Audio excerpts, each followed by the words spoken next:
This is by far one of the fastest, most powerful tools that we have. The wireless emergency alert system allows emergency officials to send a message to every phone in a geographic area about potential danger. An incredibly powerful tool that, if misused, can create a lapse in trust. They're very disruptive when they come because of the sound. If they're not meaningful to the person who's receiving them, they have to make a decision about whether or not they're going to pay attention. This weekend, Denver blew it again, sending out an alert meant for a single block to the entire city and beyond. An all clear for an active threat at Zuni and Gunnison. That message sent 4 months after Denver did the same thing in January, a shelter in place near DU that blasted all the way out to DIA.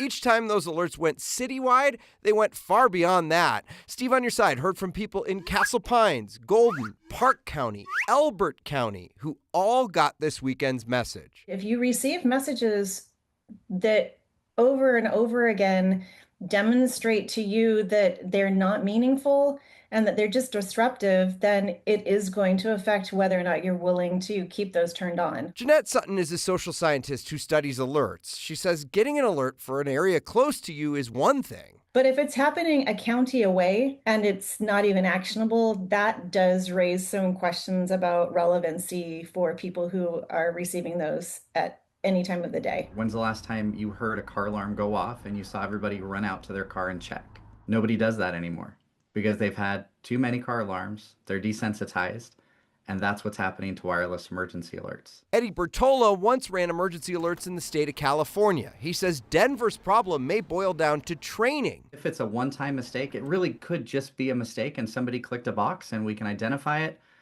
train, and move forward.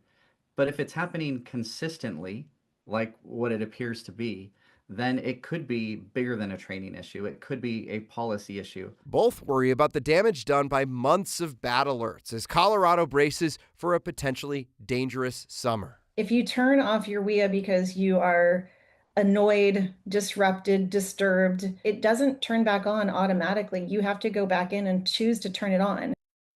Never turn them off. Well, we tried to get an interview with Denver 911 today on these alert problems. The timing didn't work out, so we're sitting down with them later this week. In a statement, they did blame the January problem on a software glitch, but said that they're still investigating this recent problem. Well, we talked about that guy that mentioned the car alarms. Great point. Yeah. Great point. I haven't looked at my car in, I don't know, years when I hear a car alarm because it's just... Right. And so many people are so used to this coming through as an Amber Alert, right? And oftentimes those Amber Alerts for a long time, the MO was to send them out statewide. It was like basically blast them to everyone you possibly could. And that was starting to do a little bit of work on people, right? Because they think, well, something on the Western Slope, it doesn't apply to me. Colorado's gotten pretty good lately about making sure Amber Alerts are targeted for specific areas. So we're trying to be more thoughtful about this because this is so important to be able to use this the right way because it's the best way to get in touch with a bunch of people in a given area. We just need to make sure that we're using it the right way, try to figure out what's going on in Denver and kind of go on from there.